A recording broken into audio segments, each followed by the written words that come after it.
Hello, welcome back. Hello, this is Bill. This is Well, Emery. welcome back to the Pipe Recovery Playbook, your go-to source for in-depth conversations when it comes to pipe recovery. I'm Colton King, and with me is Bill Bolte and Emery Baca. We Hello. Hello. Sorry. we are the three that make up MCR Oil Tools technical advisor team. How's everyone doing? How you doing, Bill and Emery? Uh, Doing well, doing well. Trying to stay dry Yeah, Well, that and we can not up take some of your rain. and, We've been and, dry for a long time. and not So if up you in could the send air some with of a that rain tornado over to either. us. No, you keep the tornadoes. No, we don't want those. And the hail, you can have Yeah, all of that. we We can just keep want all some that. rain. Yeah. Right? yeah. All Hey, right. Have you said you start sending us tornadoes and hail? We'll start sending you mosquitoes and water moccasins. Oh, good God. because you're down in New Iberia, Louisiana, right, Bill? That's correct, right on the Bayou Teche. And Emery's in Arlington, Texas. Yep. Yep. I'm in Arlington. I hold down the fort. Yeah, he holds down the fort at the office, and I'm in Williston, North Dakota. We're just putting away our ice fishing gear up here, so Right. Yeah, I was telling some friends of mine the other day that they were talking about having to shut down the school because it got down to freezing. And I said, "Man, you guys would not make it in North Dakota at all. I mean, those kids walk to school in 20 below zero, and yeah, that's some tough folks up there." we have Well, outside recess at the school until it's 20 below, and then they make them come inside. yeah. It's we make them Oh, well. a little tough up here. Yeah, Yep. y'all may. We've been pretty busy with pipe recovery and jobs going on all over the globe. Lots of phone calls coming in. Jobs. It's just been crazy busy. Lots of tools going out. I know our warehouse has been busy.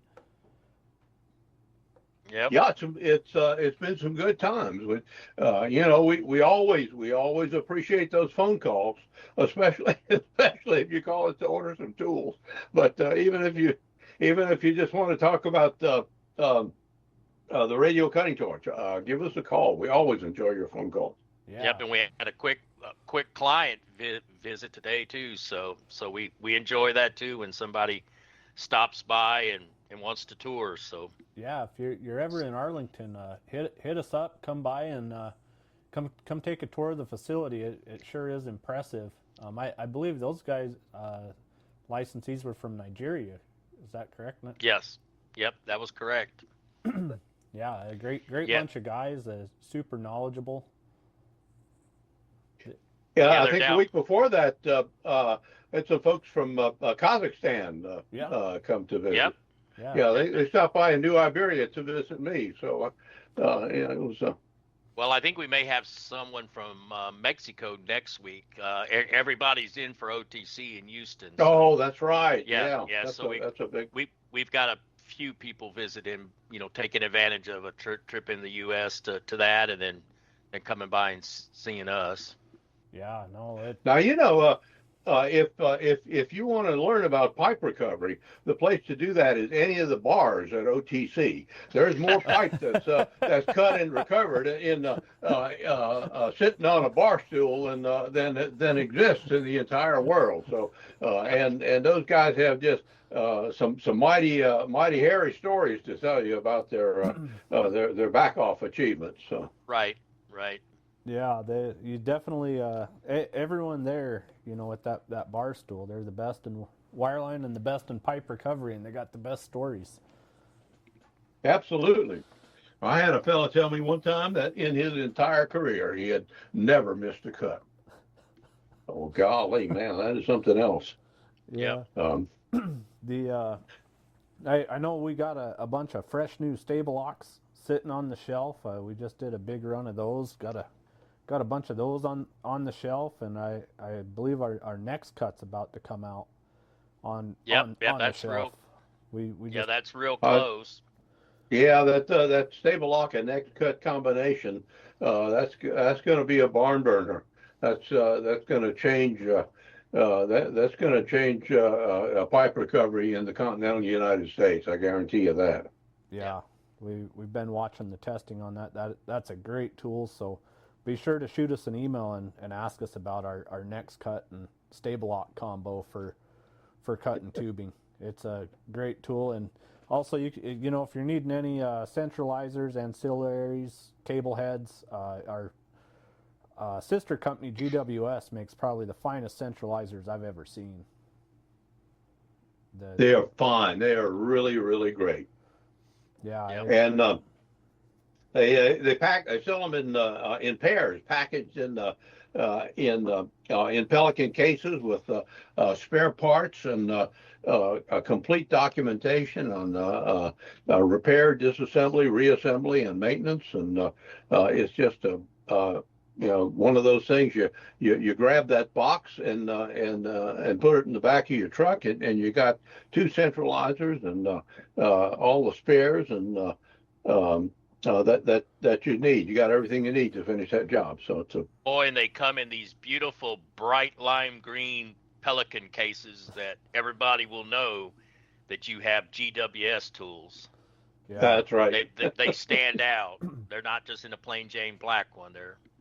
Yeah, Darren and the guys on the GWS side did a fantastic job putting these kits together and putting these tools. I know the machine shop and everyone's running full tilt right now, cranking tools out just as quick as we can, getting them built and getting them sent out the door just as quick as we can make them. Yeah. That's what needs to happen because sitting on the shelf, all they are is overhead. So we want to get them out in the field, put those things to work. Yeah. Yep. Let's dive into what this episode is. So this episode's on backing off, and it'll be a 3-part mini series that we do. There's just so much to backing off. There's no way you could fit in it. Yeah, you guys' phone batteries would probably go dead by the time we tried to cover it all. So we figured we'd break it up into a 3-part series over the next few weeks to kind of go into what it is and the history of it and our experiences with it, but also, you know, how to free point for it and how to execute it and finish it off and know when you have a back off. It's backing off. It's the dark magic of wireline or the lost art of wireline, you know, whatever you want to call it. Hey, why do you think they call it the lost art, Bill? Oh, I think because it's just not obvious how you do it, and to acquire the knowledge to be good at it requires a lot of work. And for many people, that's one of those 4-letter words. But you got to get out there amongst it and practice doing it. You know, it's like playing the piano. You can read all the books that you want about playing the piano, but until you sit down and start tickling those keys, you're not going to be a good piano player. So you got to get out in the field and actually work at it. A lot of people just don't want to do that. Well, and I think people think there's a lot of math and a lot of things combined to be good at it, when really if you just have a simple understanding of what it is and how it works, it's really not that complicated. I scratch my head and wonder, you know, why is it such a lost art? It's not that difficult if you actually take the time to learn it. It's fairly easy. Well, you know, it's one of those things that you can go into it as deeply as you want, but as far as the math is concerned, people have gone through and come up with thumb rules and generalized equations that are pretty simple, just addition, subtraction, multiplication, and division, and no real. You don't have to solve simultaneous differential equations or anything like that. But if you want to do that, if you like to solve simultaneous differential equations, yeah, I'm sure there's. You can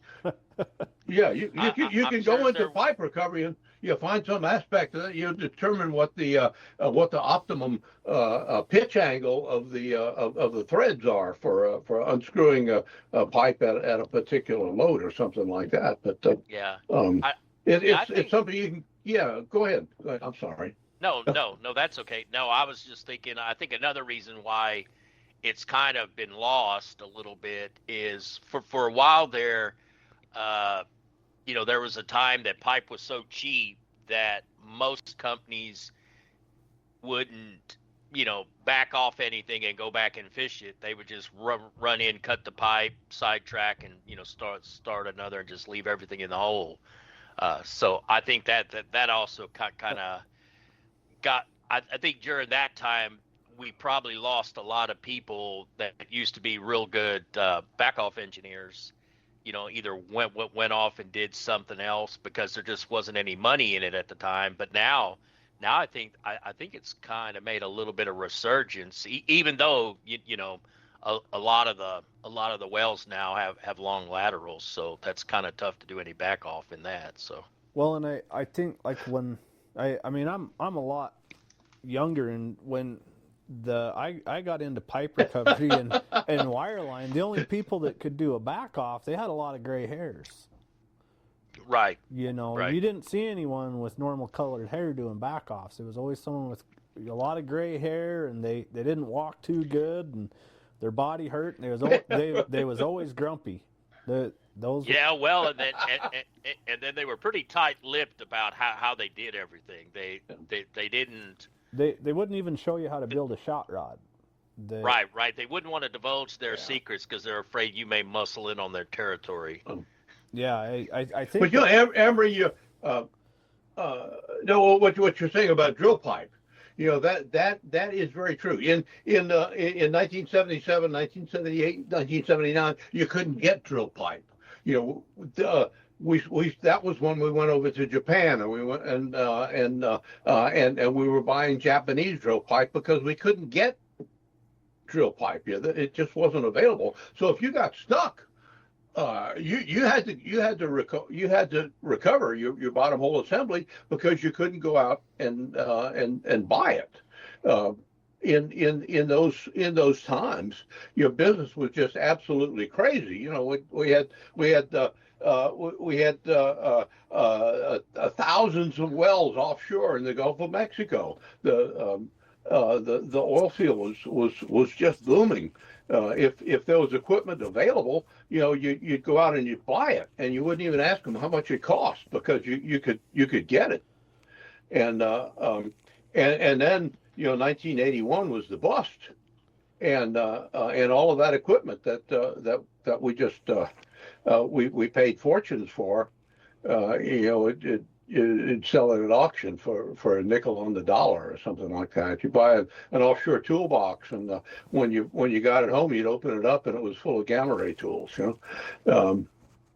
So we went from a situation where we're getting pipe out of the hole was very, very important because you couldn't get any more of it, to a situation where, well, we're not going to spend any money on that, and also we don't have enough money to keep all the people that we had. So we just had a terrible bloodbath in our people. We lost so many people, and so many and so much talent.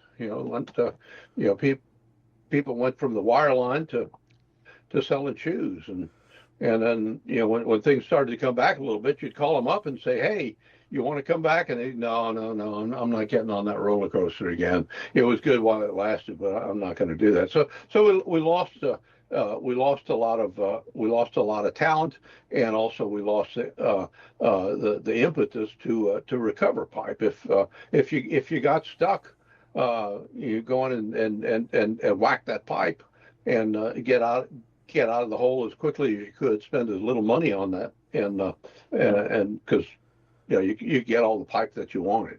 Well, and what I seen and what I think a big thing to blame for it is the plug and perf market. And that makes sense. In the 70s and 80s and 90s, pipe's hard to get, so you had to. That was the only means of backing off pipe, was to go back it off, or the Yeah. the only means a fishing pipe was to go in and back it off. You couldn't cut it and compromise that joint. Well, here comes the Bakken boom and the rise of the plug and perf market. And younger guys are coming into it, and well, do you want to go sit on this drilling rig for 54 hours, or do you want to go work a 12-hour shift and make twice the money and pump guns? And these guys come into it and they work their way up and start running trucks. Well, the same guys that was backing off pipe for the last 30 years was still backing off pipe, and they had no one that wanted to follow them and learn. And Yep. Yeah. and by the time guys started catching on to, maybe I should learn pipe recovery. Every time there's a bust, all the pump down guys get laid off and are jobless and Yeah. working at Kmart and Cabela's. The pipe recovery guys still had a job. And Sure. I mean, that's the way it was presented to me when I was early on in my career, is you can pump guns and make a lot of money right now, or you can learn pipe recovery and you won't make as much, but you'll always have a job. And I went the pipe recovery route, and I look at the guys I learned from. They had been doing it for 20 years, and even some of them longer than that. And I don't think people really wanted to learn it. And I mean, you had to love pipe recovery. You had to be passionate about it, and you had to love it, because you was going to go sit on that rig for days on end in the same clothes, the same underwear, and be smelly and go through the pain of it. But there was a sense of accomplishment when you finished. And I think with the newer generation, nobody really wanted to pick up on it and learn it. And now here we are, all of a sudden pipe recovery's cool again. Everybody wants to learn it, and everyone wants to do it for the fame and the glory. Well, the people that knew it best are no longer in the game. They're retired and gone. And I think as people try and do it, they don't fully understand a back off, and they don't fully understand none of them worked on a rig. A lot of these older pipe recovery guys and good back off hands I knew, well, they started on a rig. They knew how a rig worked. They could run the rig, run the tongs. The guy that first taught me how to back off, he ran the tongs when he backed it off. He didn't let the rig hands touch them tongs. You get off those tongs, those are mine. And he ran them. But he worked on a rig. And a lot of these guys have all just been wireliners, and I think there's a disconnect or an education gap of fully understanding how the pipe's turning, how everything works. You got to understand all that to be able to back the pipe off. Yeah, that's right. A lot of people, when they talk about pipe recovery, they talk about black magic. But it's something that you said. I don't know, quite a while ago. And you said, well, Bill, if the pipe has threads on it and you screwed it together, you can unscrew it. There's nothing magic about unscrewing pipe. If it's threaded and it's screwed together, you can unscrew it. And that's very true. Now, I remember a back off I did on a drilling rig. I went in there and backed. It was just a routine back off for me. I was planning on being home for supper, just going back off this drilling rig. and I rig up, I free point. I go in, I go to back it off, and I put a bunch of left-hand torque in it, and I shot it, and the pipe did a little turn, and I come out of the hole, and I walk up there to the drill shack and sit there with the driller, and I finish backing it off, unscrew it, get a nice bounce, separation. And one of them rig hands, he was new to the oil field, new to working on a drilling rig, and his eyes were just big, and he said, "That is some black magic stuff right there. That is just spooky." And I just kind of laughed, and I says, "Yeah, it's pipe recovery is the black magic or the dark arts of wireline. We do stuff that doesn't make sense, but we can make it work, and we go and disconnect the pipe."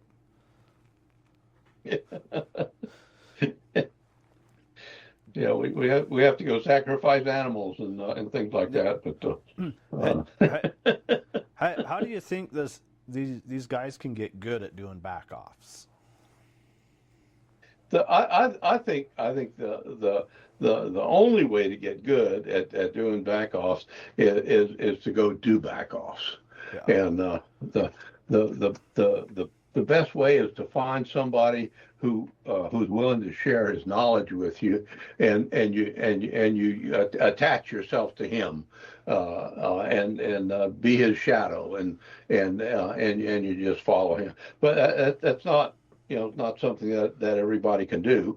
And in the absence of having your 24-hour a day mentor, sometimes you just have to get out and do it.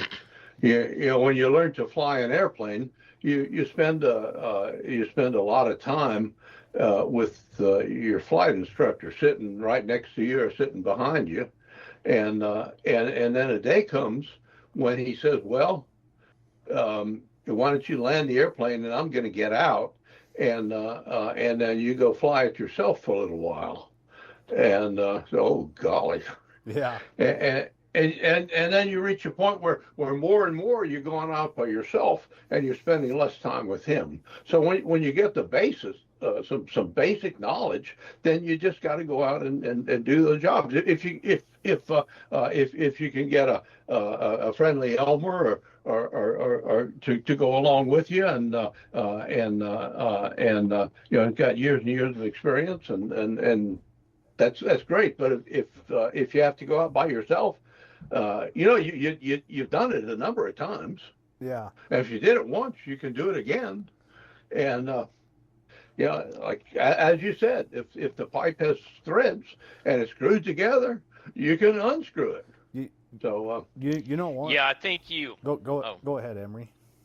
No, I was also going to say I think when it comes to going out on your own, I think one of the big things you need to do is you need to have confidence. Yeah. Because if you have confidence, even if you have trouble, a lot of times that the company man will not be breathing down your neck all the time. So, because I mean, the last thing I know, I remember seeing company man that when he had somebody coming out the back pipe, like you said, if he didn't have gray hair and looked 100 years old and had a big jaw in his mouth, he wasn't about to let him back his pipe off. So yeah, something that I decided a long time ago with when it comes to backing off pipe and pipe recovery in general, you can't be scared to fail. Right. You exactly. cannot fear failure. You're gonna have it. You're gonna miss. You're gonna get a free point wrong. You're gonna miss. You're gonna have to shoot it another time. You're gonna shoot the wrong collar. Something's gonna happen. You're gonna miss, and you're gonna have a failure. If I was to sit and try and think of all the successful back-offs, they all blend together. But I can remember the ones that I failed and I learned something very big on it. Oh yeah, absolutely. I never forget the failure. Right. Human nature. We learn more from our failures than we do from our successes. And if you get somebody who's never experienced a failure, he hasn't done anything.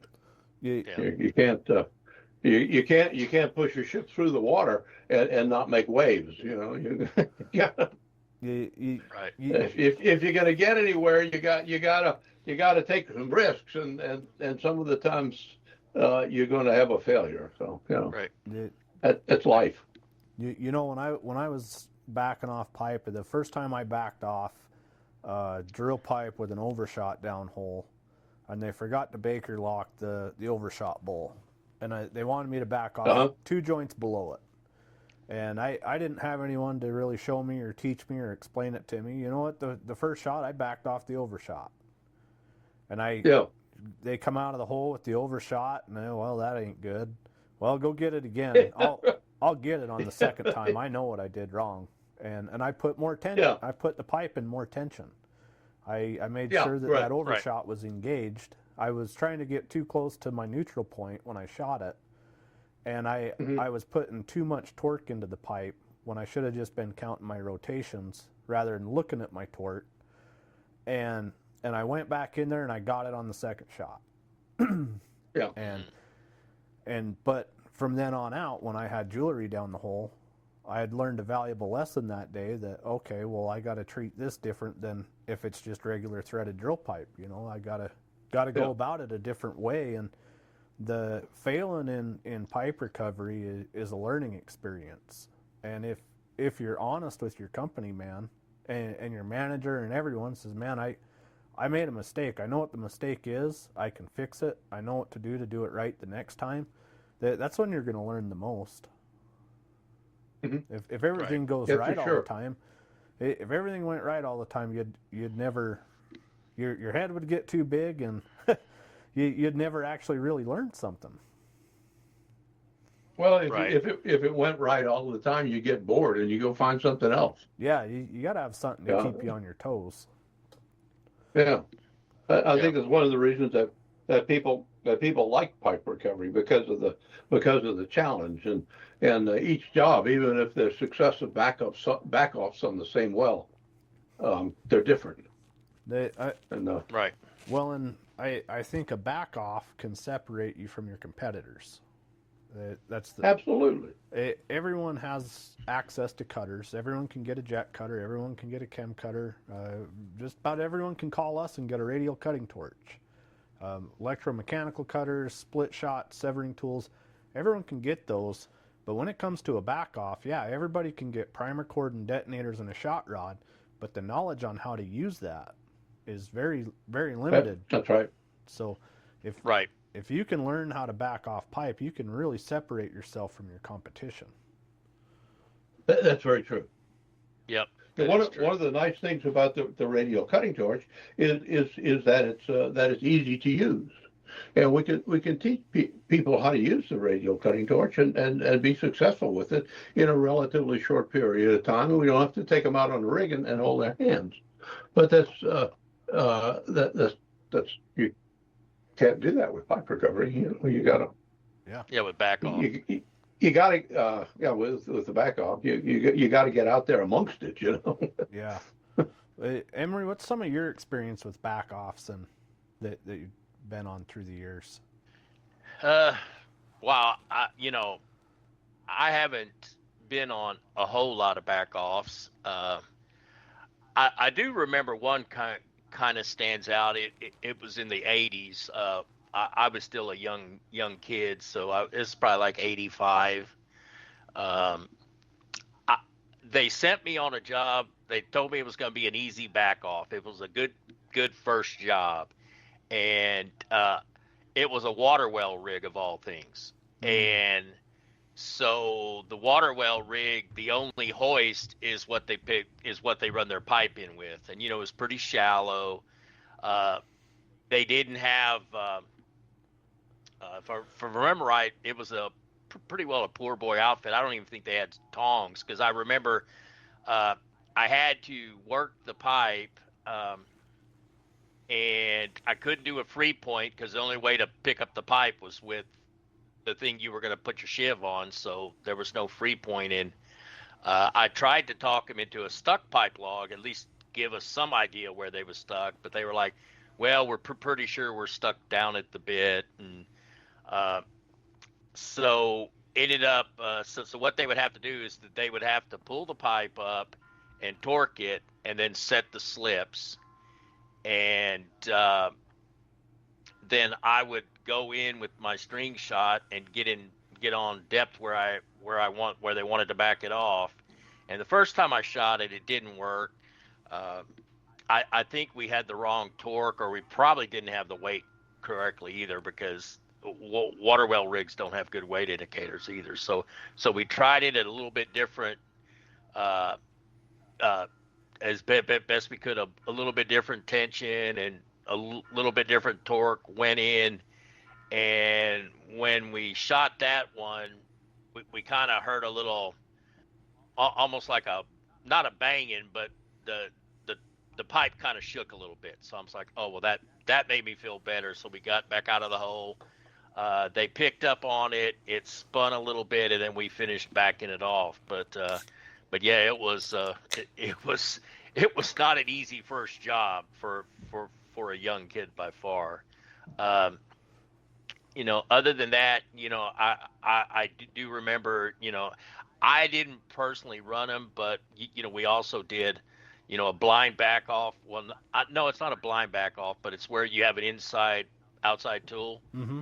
and Oh you just yeah, run the outside back off. Yeah. yeah, an outside back off. So we ran, you run about 30 something feet of primacord on your line, and so I remember watching that, but I know the one satisfaction I know you always got when you were backing off, if they had the tongs sitting up there, when you shot that string shot, if you saw that tong dip and kind of relax, you're like, I got it. Yeah. So thank God when you saw that tong move, you that was always a good feeling. So. Oh yeah. Yeah. The minute you see the tongs, something shift and twist up there, it was like, oh yeah. Yeah. I got it. Oh yeah, we got it. I got Thank it. God. Yeah. So. What? Yeah. What's some of your experiences with them, Bill? Well, I remember. Well, I was started out in New Iberia, and then then Amoco discovered the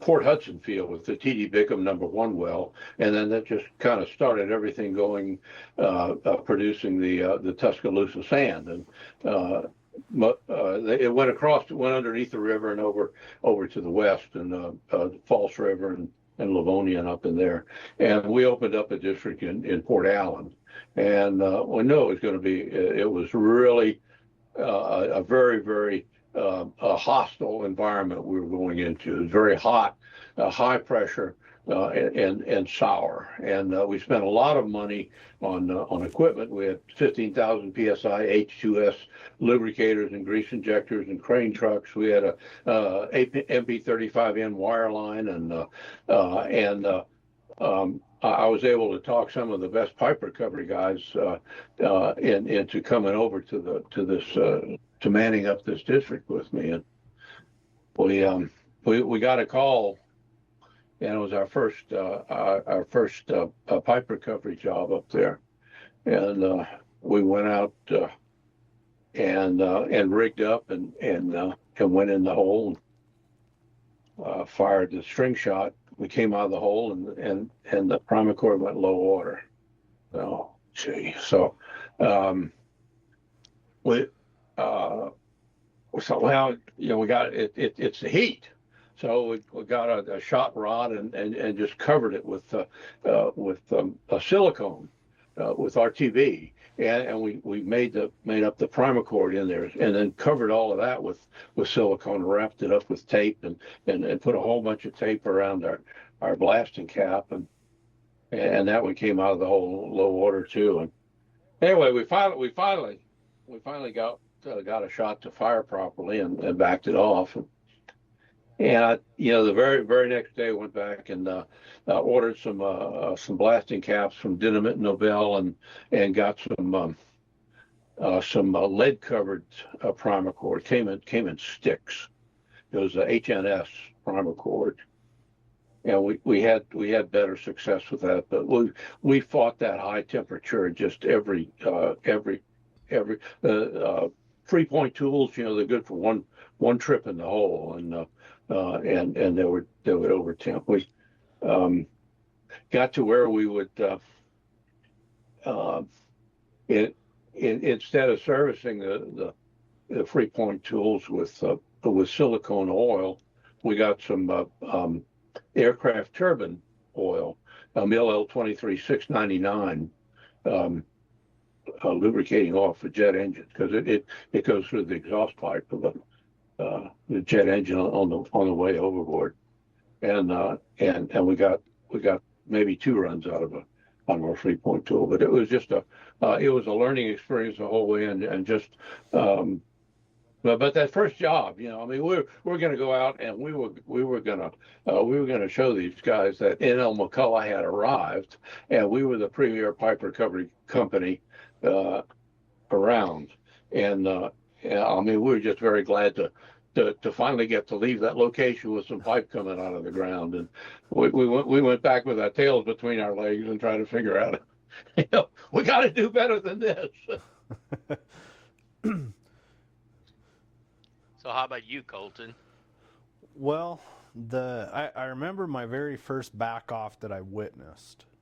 And it was just off the Yellowstone River up here in North Dakota. Hugo Hernandez was the engineer, and we went into we had to back off this pipe. They had a spear on surface, and we was backing off some old 5.5 casing, and I looked at the logs for this well, and it was drilled in, I think, the 50s or 60s, old well. I mean, this pipe in the ground that we was backing off was 3 times as old as I was almost, and I was, man, this is some old pipe. This is how is this gonna unthread? And I remember watching Hugo make up the shot rod, and he goes in there. We ran some 5/8 tools through this spear, and he gets up there on the tongs and puts it in a bind and has me shoot it. And then he sat there for probably an hour working the pipe, just back and forth, just putting it in a little bit of a bind every little bit. And after about an hour and a half, he was able to unthread this pipe from working it. And I just sat there and I was like, man, that was art. That Yeah. to go in there and Yeah. have that confidence. And the company man and fishing hand that whole time kept, you want to go shoot it again? And he'd shake his no, just let me sit here and work it. I got it. It's been in the ground a long time, and it'll take some work. And I never forgot that he never gave up on that back off. He never gave up on it. Yeah. Never shot it again, because shooting it again can damage that collar. And fast forward 12 years, and I found myself in a similar situation, but I was running the show this time. And a client had called me, and they had a bunch of wells. They needed to back off the casing. It was frac liners that had been run and stung into these sill assemblies. And the problem was they couldn't unseat these sill assemblies because the company that made them had gone out of business and nobody made it anymore. So if they tried to pull the pipe and replace them to do a refrac, they couldn't ever sting back into them. And they had used a bunch of cheap 7-inch pipe on the backside, so none of it would pass for the state to do a frac on. And they had called and asked me what I thought about going in and backing off like 4 joints above liner top. And I said, well, yeah, it's casing, it's a pipe, we could unthread it. We'll run a free point, verify that it's free. And I remember the first well, there was like 20-30 wells we had to do over the course of the summer. And I remember the first well, the rig crew had never seen a back off. The casing company that was running the tongs, they had never seen a back off. Nobody had ever seen a back off there but me. And I order up all the equipment and tools, and I talked to the fishing company, and I had them special make a spear for on surface and weld it together so we could get as rough with it as we needed. And they speared this thing, and I go in the hole with a 1-inch free point tool, and I free point this 5.5 casing, and okay, yep, we can back it off wherever you want. And okay, well, let's back it off 4 joints above liner top. And I make my shot rod, and I go in there, and I put the pipe in a bind, get my left hand torque into it, and I found out right as I went to go start putting rounds in this pipe that they couldn't read reverse torque on their tongs. So Oh, really? yeah, the tong operator, nobody out there could figure out how to read reverse torque on these casing tongs. And they says, well, all we ever do is screw it together. We never take it back apart. and it made sense. I mean, they was a casing company. That's all they ever did was they threaded it together. Screw it together. Yeah. They never unthreaded it. They didn't. I'm pretty sure they took about 10 minutes to figure out how to put the thing into reverse. and I'm just sitting there, you know, scratching my head going, man, this is going to be a train wreck. And Yeah. and without the ability of knowing how much torque I was applying, I had to go strictly off of rotations and hope that it was transferring. And Right. and with a spear, you can't put right-handed torque into it to check the tightness of your string because you'll release the spear. Release the spear. Huh? So I get in the hole with the shot rod, get it across the collar, and have them pick up on the pipe, get it in a little bit of tension, and they were using a workover rig and getting it to neutral, just neutral, not even a little bit of a tension. It was already approaching the crown capacity of that rig. Oh. You know, I mean the string weight was like 180,000 pounds, and I wanted them to pick it up roughly to about 190, and I mean it was right there on the edge, and I pick it up and I go out and I spray paint a bright orange line on the pipe, and I have them put 3 rounds to the left in it, and I shoot it, and nothing happens. And I guess we better come out and shoot it again. I looked at the company man, and I says, no, let me go out there and play with it for a minute. We don't know if we got it. We can't read reverse torque, so we don't know if the torque dropped. Yeah. And I go out there and I have them put another round to the left in it, and work the pipe, you know, from 190 down to 170 and back, and just sit there and kind of work it and hold that torque in it. And I said, okay, let's let these rounds out and see what it does. And we go to let it, we had put 4 rounds to the left in it, and we only got 1 back. Oh, okay. and I smiled and I nodded my head and I said, we got it. We just did, you know, it's going to take a minute. So I picked back up on the pipe and I put 4 more rounds to the left in it and worked it back and forth, and then I let it out and I got half a round back. Whoa. Okay. Pick up on it, put 4 more to the left in it, work it, let it out. Didn't get any back. And okay, let's pick it up. And I did that about 4 or 5 times, and it probably took me about 45 minutes. And then all of a sudden they was putting around to the left, and that sucker jumped, and the tong hand had to wipe his bum. It scared the crap out of him. I had told him, you know, be ready when this disconnects, you know, the pipe's going to jump, you know, just step back out of the way and let it do its thing. And I don't think he believed me that we was actually doing something down there. Yeah. And that pipe come disconnected, and we lost, you know, 10, 15,000 pounds, and the rig sat there and shook for a minute, and I went over and I gave him a thumbs up, and I said, you're backed off and good to trip it out of the hole. And that nobody there believed that could happen. Nobody believed we was actually going to do that, but you know what? Let's throw a Hail Mary and see if this will actually work. And I think I was the only one there that believed that this was going to work. And I didn't give up on it. I didn't let the pressure from the company man or the tool hand, I didn't let anybody pressure me into thinking otherwise. I knew wholeheartedly that this was going to work, and that I just had to trust the system and look for the little teeny details and signs that the pipe was going to give me that it was indeed unthreading. But I had nothing to go off of other than putting a few rounds to the left in it and letting it out and seeing how many turns that pipe would actually take.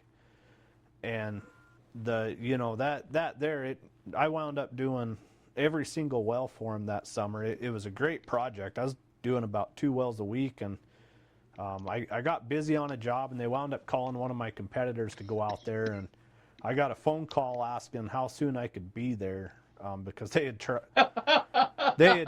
tried and about killed everybody out on the rig trying to unthread this pipe.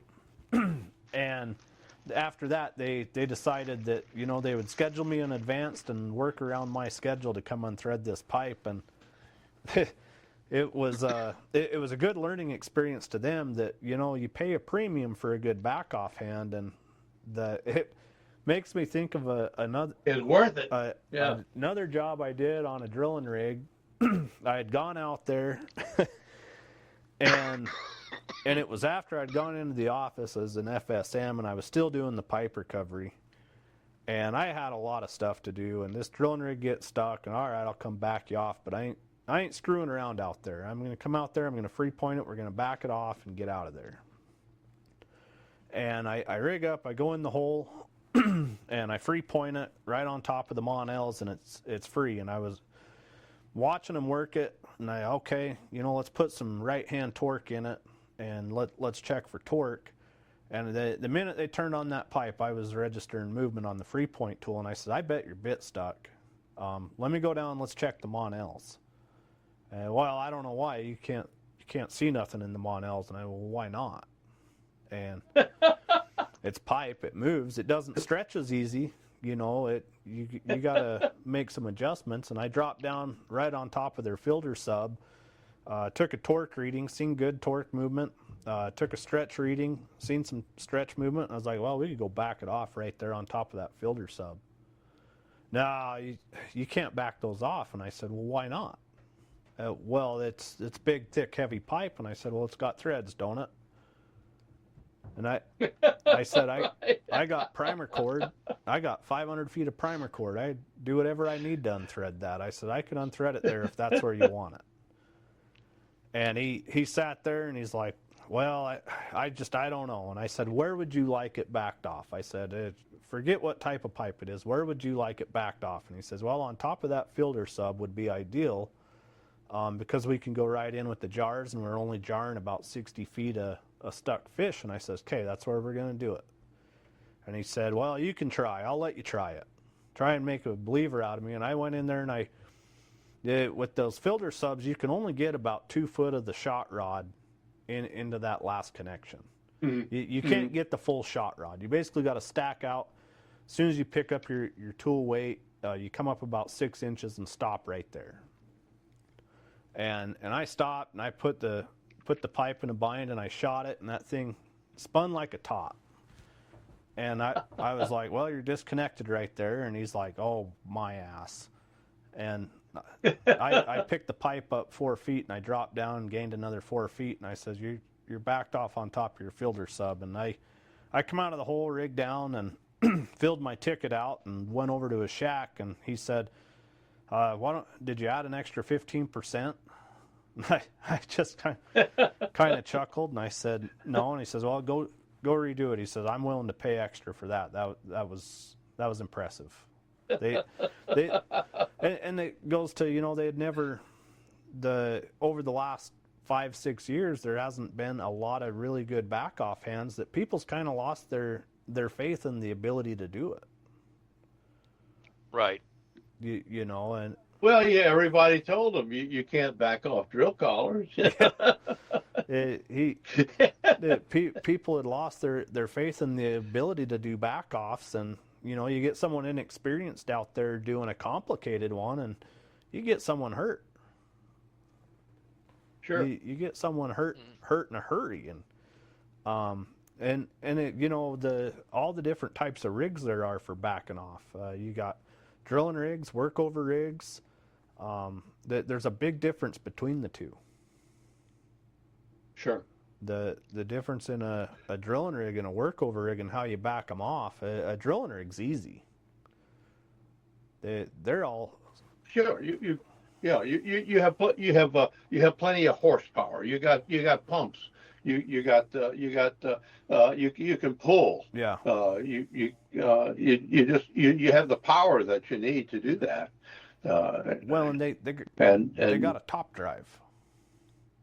That thing's well. You got easy way of torquing too. Yeah, I mean they have rotary tables. You got the top drive, the turntable. They got their tongs. They're set up to be able to. That's all a drilling rig does is turn. They turn and make holes. So when it comes to backing off, you just got to tell them they got to go. They've been turning right all this time. Now you got to turn left. Turn to the left. But a drilling rig's made for turning, and so they're the easiest thing to back off on. Yeah. Yeah. Especially with the top drives of today. I mean, a neighbor's X-rig actually has a wireline 3-inch Bowen connection in the top drive. Oh, is that right? Yeah, the right up over on the gooseneck of the top drive, there's Uh-huh. a 3-inch wireline Bowen connection that is made for wireline to attach to. Really? And Okay. So, yeah. and on their diving board, You put your grease head there. Yeah. yep, Okay. on the diving board they have a hurricane bar with a shackle that is made to attach a wireline sheave and put it dead Yeah. center over the top drive. And the ID of that is big enough to run a cable head and a 3-point tool and a shot rod and everything right down through the center of it. Mhm. A lot, I think a lot of the top drives now are all being built that way, or that's being thought into them. Even the older Kelly rigs and stuff, you know, you rig up with a side entry sub. I mean, they're a pain in the butt, but you got a lot of the turntables back then had enough power that you could apply left-hand torque. Right. Versus a workover rig, they don't do a lot of turning. I mean, that's why. Yeah. I mean, up here we call them a workover rig, and down south they're called a pulling unit. And I mean, the pulling unit makes sense. That's all they do is they pull. Yeah. Made for pulling pipe. Occasionally they'll rig up a swivel and do some milling. But the workover rig's going to be a little more complicated, and you got to be a lot more hands-on with a workover rig. Yeah. Right. And I mean that's the biggest difference with the workover rig is their tongs. They generally can't give you the actual torque number. They're reading pressures on their hydraulics, the tongs, versus the drilling rig. Give me 10,000 pounds of torque to the left. Okay, they punch it in there. Okay, boop, we're holding it right there. And You got it. They hold a little joystick and a switch, and they can sit there and hold it all day. Yeah. Versus a workover rig, you need 8,000 pounds to the left. Well, the rig, you hope they know the right math. They're over there doing the math with the hydraulic pressure, and it's just easier to go off of rotations Right. and figure out your rotations to the left. What are some of the dangers in backing off? I don't think a lot of people realize the dangers and what can go bad. Well, you know, any time you have a great deal of force, of tension, of torque on pipe, which will unscrew. If you're not careful, it can move a lot further and a lot faster than you ever thought it would, and that's what gets people killed. Yeah, it's trapped energy. Yeah, Right. Yeah, it's potential energy, and when it comes loose, you better not be in the way of it. You know, I see videos on LinkedIn and all over guys backing off pipe, and they'll have this pipe in such a bind and be holding it, and they'll shoot this shot rod, and the tongs go flying off the pipe, and the pipe just sits there and spins uncontrollably. What if he was putting the guy running those tongs was putting that in, and you broke a connection, and that's going to kill the guy. You know, you could really get someone hurt, or you know, you could be turning to the left on a drilling rig and you didn't flag off the rig floor to, you know, get everybody in the loop at what you was about to do. And I remember one time I was turning to the left on a drilling rig and I'm looking through the V door, watching out the window, and I'm waiting for him to get 4 or 5 turns, whatever it is, and all of a sudden I see a green hard hat go walking across the rig floor. And I let go of I had my hands getting ready to shoot it because I had spray painted a big bright line up there, and I was counting turns from the truck. And I got on the radio and I said, hey, what part of keep the floor clear didn't anybody get? You know, don't walk across the rig floor. And so you got to watch out for your guys on the ground when you're doing a back off. They can be very safe, but they can also be very dangerous all at the same time. You know, if you get that situation where you tongs jump off and the pipe's just spinning uncontrollably, is doing that because you put too much energy into it. It did not need that much energy. Right. And if you did your job properly, you would know how much to put into it to get it to get it to break. Yeah. And then you can unscrew it. But I always wanted just enough trapped energy in that pipe to where when I shot it, I got about half a turn. I Right. just wanted to break the connection and see a loss in torque, or it ate the rounds I put in it, and or Yeah. kept the rounds I put in it. I never wanted the pipe to turn without me telling it to turn. That way, nobody could be hurt, and it was in a controlled environment.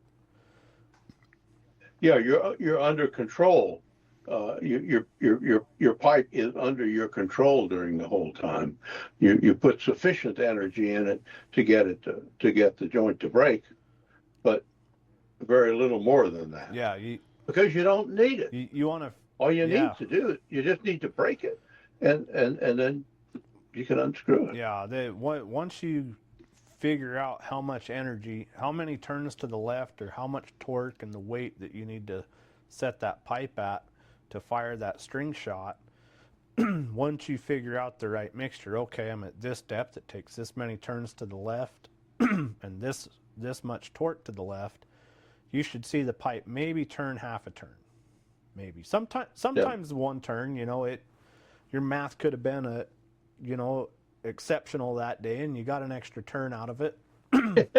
But it should never take off out of control. That's No. Right. I think people see these videos, man, that's dangerous is what that is. That's going to get someone hurt.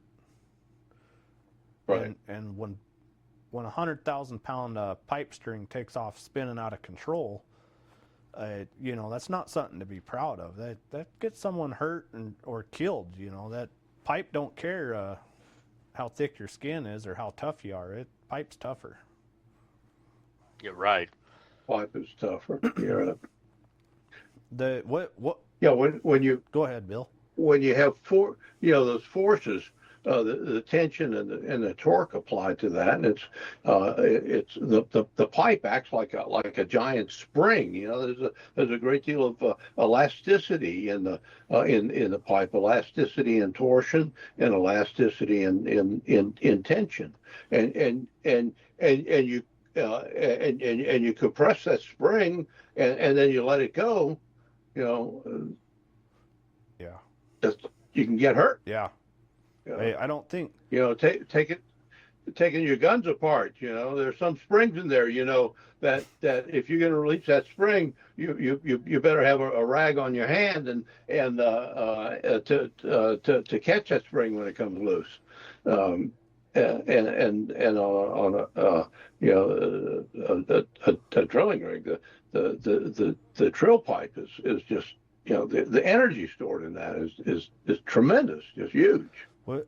And a little person isn't gonna slow that down in the slightest.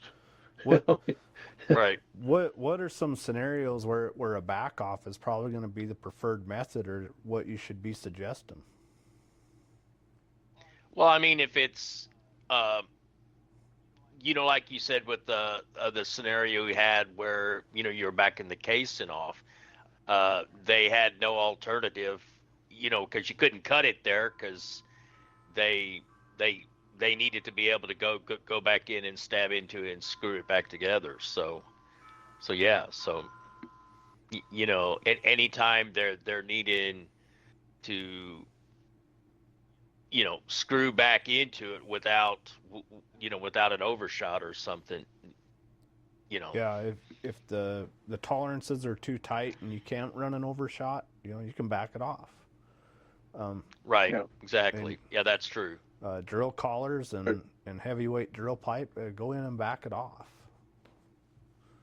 Yeah, you're not going to cut. You're not going to cut those things. I don't think you can cut that. Yeah. Anytime you have a long stuck interval and you're going to do repetitive, back off, pull that out of the hole, wash over the pipe. If you backed it off, you can run back in and screw right in that connection, and you don't have to dress anything. You don't have to use overshots. You're using your work string, and that's the strongest thing that you got on the rig. So if you're going to have if you have a long stuck interval and you're going to have to do repetitive back off, wash over, go back, screw into the pipe, do another back off, go on and wash over and repeat that. The back off is the fastest way to get that accomplished. Yeah. Well, and when you back off pipe and screw back into it, you have the full capabilities of the pipe and the work string to work that fish free, as opposed to yeah, that's when right. you cut it, you're limited to the power of the grapple and the overshot. you That's no right. longer have a rotation at you can't rotate and torque and twist on the pipe when you have all that down there, but if you thread back into the pipe, you got the yeah. When you cut it, to go get those tools off again, if you can't release from it, well, you got to go cut it again, and you cut deeper, and you start making the fish more and more complicated versus unthreading it. You could unthread the same joint of pipe over and over and over, and as long as you measure your shot right and don't compromise that collar, you go in there and make multiple attempts at it. Mm-hmm. Well, and you cut the drill pipe. Now you got fence posts. Yeah. Whereas if you back off, you've got a full joint of pipe. And they don't give those things away anymore. They're fairly expensive. Yeah, you save both pieces of the pipe, and you're able to keep using it for drilling. Yeah, right. Any time where you can't cut it, and like Emery said with that casing, they needed to run new casing in there to get it approved to do the refrac on it. Well, we couldn't cut it and run a casing patch and patch it back together. So we was unthreading it. They'd go thread back into it, and able to keep using it. So any time that you need to keep using that pipe, or it's a prolonged fishing job, go in and back it off.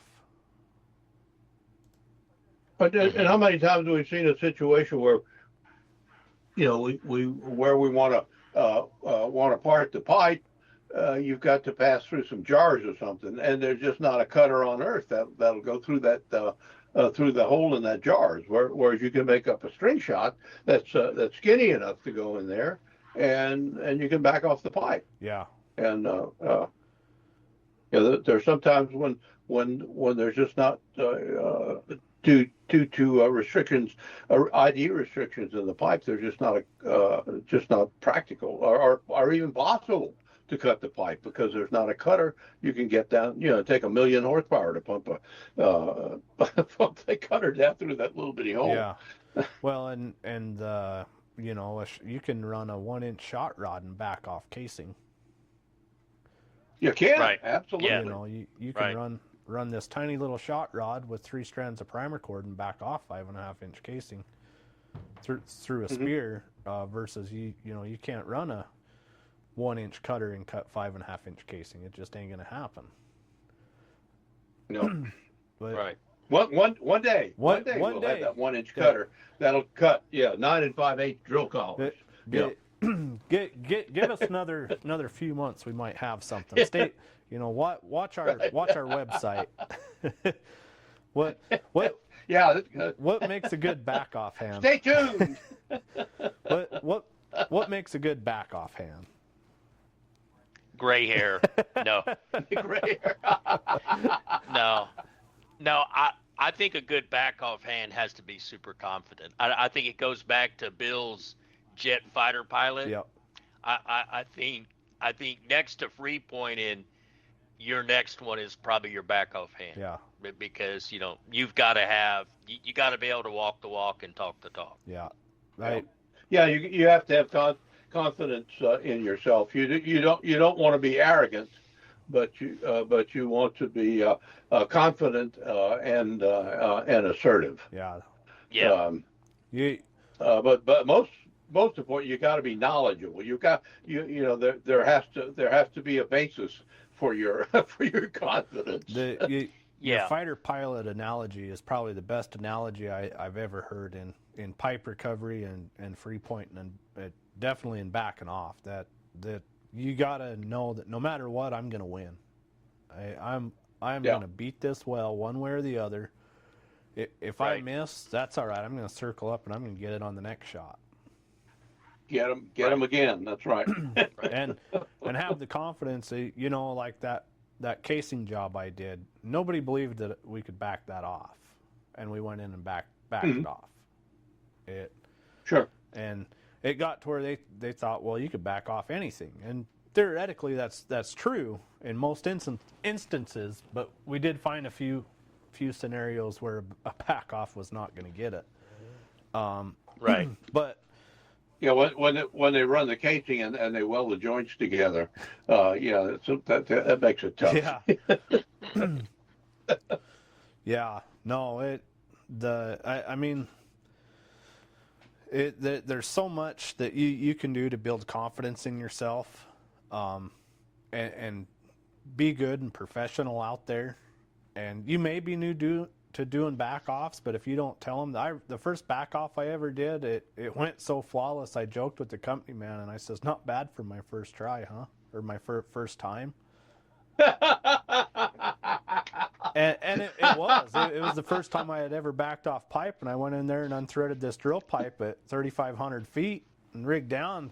And I was like, not bad for my first. He swore I was pulling his leg.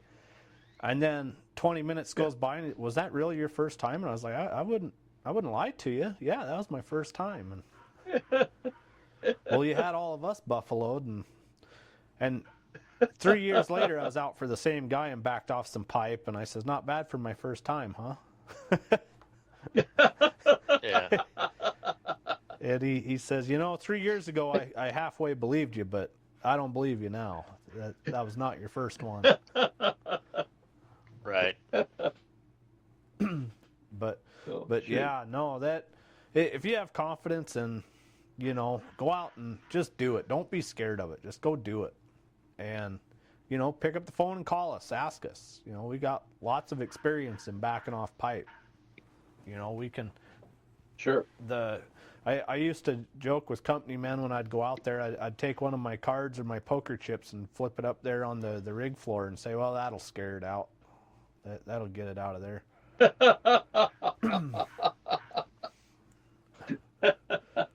But yeah. Yeah, there's some truth to that. I mean, how many times have you driven up to location and you park the truck and then all of a sudden the pipe comes free? My favorite is pulling up on location, getting a text saying we're going to work it for an hour. Okay, well I could use an hour's worth of sleep, and I sleep. I sleep for 2 hours and wake up, and they're still working it. And it's I guess I'll walk up there and I'll get halfway up the floor or walk in the shack, and all of a sudden I can feel it come free. And yeah, right. and it's like, well, what you didn't know is I walked up there to the wellhead and I talked to it, and it's coming out of the hole now. I scared the pipe out of the ground. I scared it out of the ground. I think I wrote, told him who was out there. I think I wrote more tickets for canceled operations for pipe coming free when I showed up than I did actually doing jobs. There's always a lot of them. Right. Especially when it's busy, they don't want to wait for a pipe guy. They want to keep you tied up. Yeah, Right. Sure. But that kind of wraps up this first section on backing off, kind of just an intro to it and what it is and, how to be good at it. That wraps it up. Stay tuned and follow us, and we'll be posting the second one, here within a week or two. I said, it'll be a 3-part series. The next one we'll talk about how to free point and set the well up for doing a back off, and how to do the math and calculations to set that pipe up and do everything. And then the third series we'll talk about executing the back off, how to actually unthread it and gain that confidence that you actually broke a connection. Right. Um, Yep. but thanks everyone for listening to us. For a little over an hour, talk about backing off pipe. Feel free to message us. You can message us on Apple and Spotify, leaving a comment on the podcast, or you can email us at support@mcroiltools.com. You can get in touch with us that way. Message us on LinkedIn.